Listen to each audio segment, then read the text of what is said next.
Welcome back, welcome back. In January 2005, people power ushered in a new president and a new era for Ukraine. 5 years on, Viktor Yushchenko, the hero of that Orange Revolution, has been voted out of office in the first round of Ukraine's latest presidential election. It's now gone to a runoff between the Prime Minister, Yulia Tymoshenko, and Viktor Yanukovych, scheduled for the 7th of February. So who will win?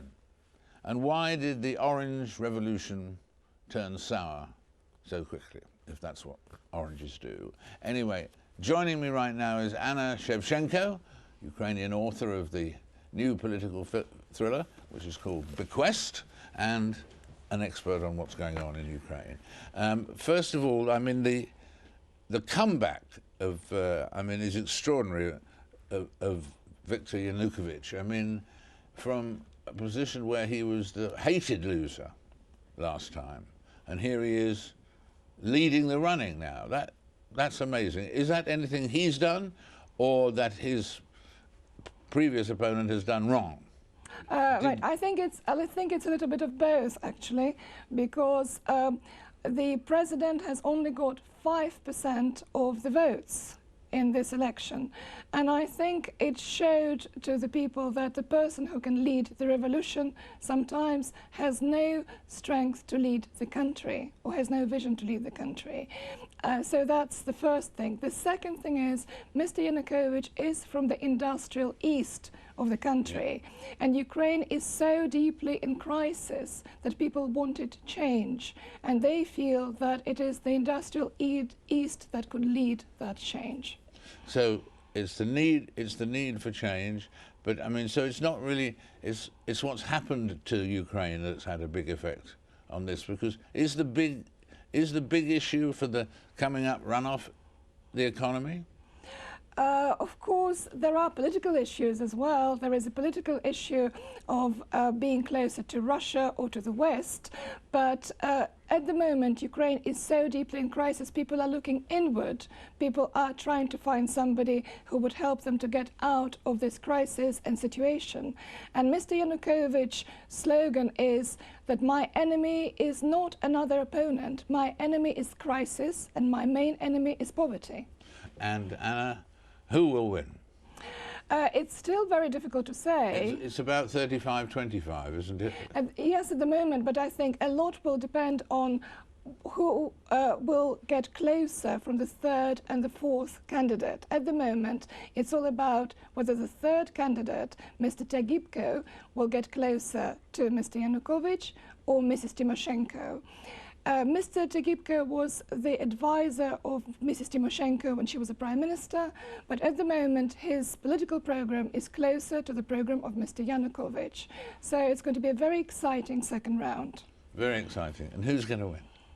I still could not tell you that. Really I still honestly cannot tell you that. All right, well, we'll keep watching Thank you very much. The action in Ukraine, and the runoff on the 7th of February. And now an extraordinary personal story. For 6 months, Barbara Cherish's father, Arthur Lieber Henschel, was commandant of the world's most notorious concentration camp, Auschwitz, something she didn't find out for years. It was here at Auschwitz, of course, that over 1 million Jews, Gypsies and Soviet prisoners were killed by the Nazis. Adopted after the Second World War, Barbara started a new life in the United States, where she kept her birth father's identity secret for decades, but kept one of her birth father's photographs with her at all times, retaining just that one photo.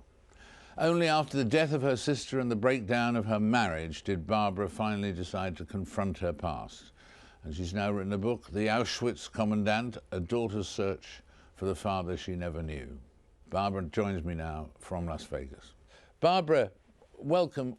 Going right back to the beginning of this book and when you started it, what was the reason you decided you had to write this book?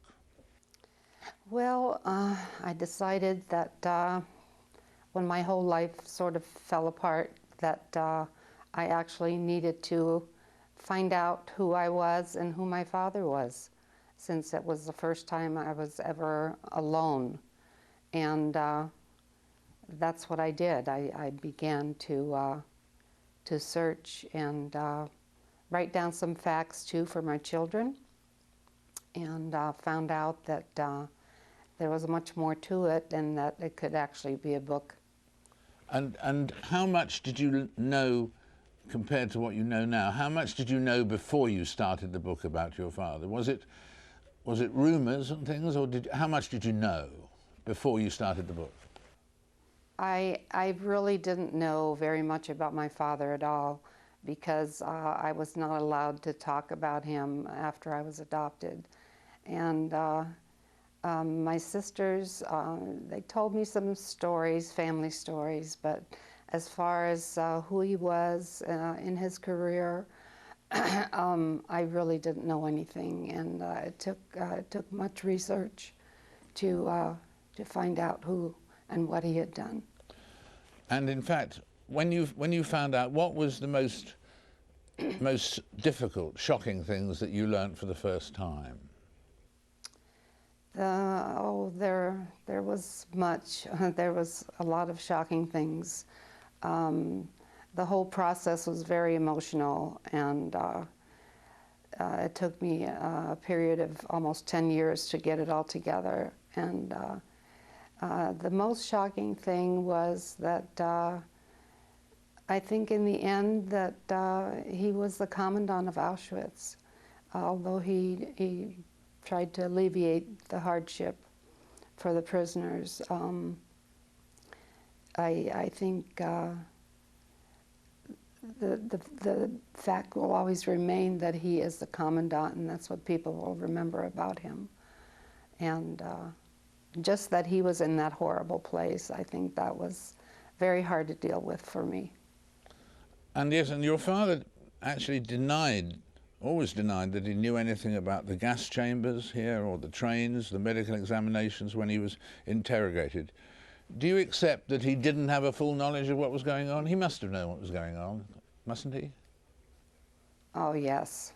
Yes, he had to know, and he did know what was going on. He was in charge of the camp, and of course, when he was interrogated, he wasn't going to admit that.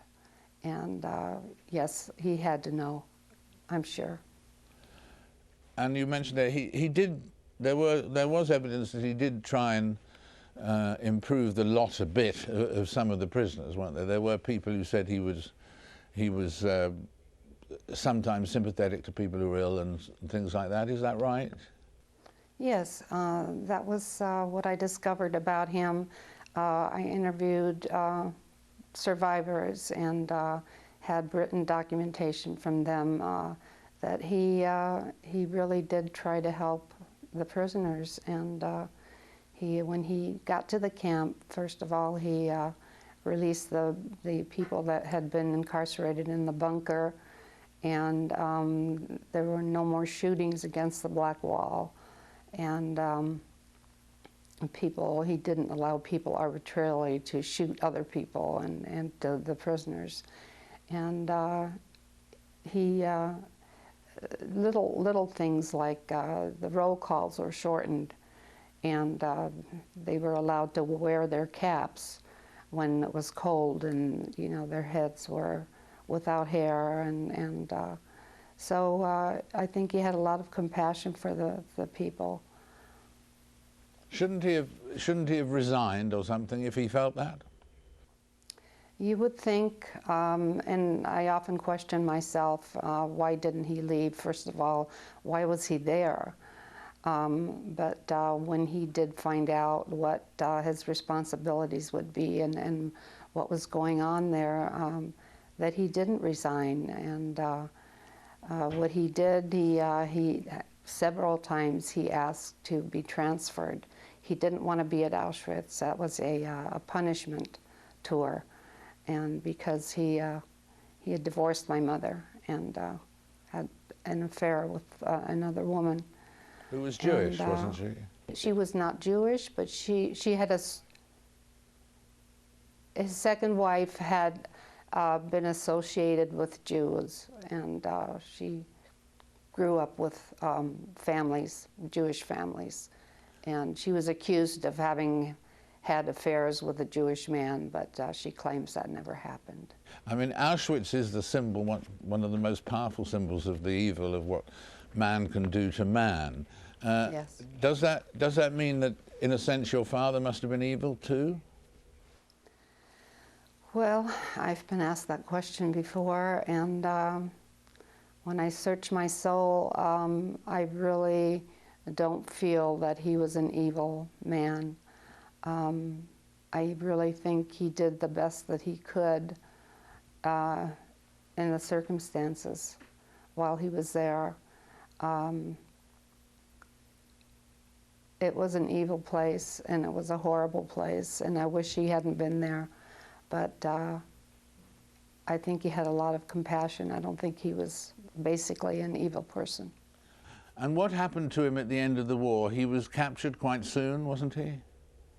He was captured, yes, May 7th or 8th, and he was put on trial, the Auschwitz trial, and he was found guilty. And executed? He was, yes, at the gallows. And do you accept that verdict? Well, I think for that time and who he was and what had transpired, I think it was a just verdict at the time. Well, thank you very much, Barbara, for being with us, and certainly the book does give people a chance to judge what they think about him for themselves. Thank you very much for being with us, Barbara. And that's about all we have time for this week.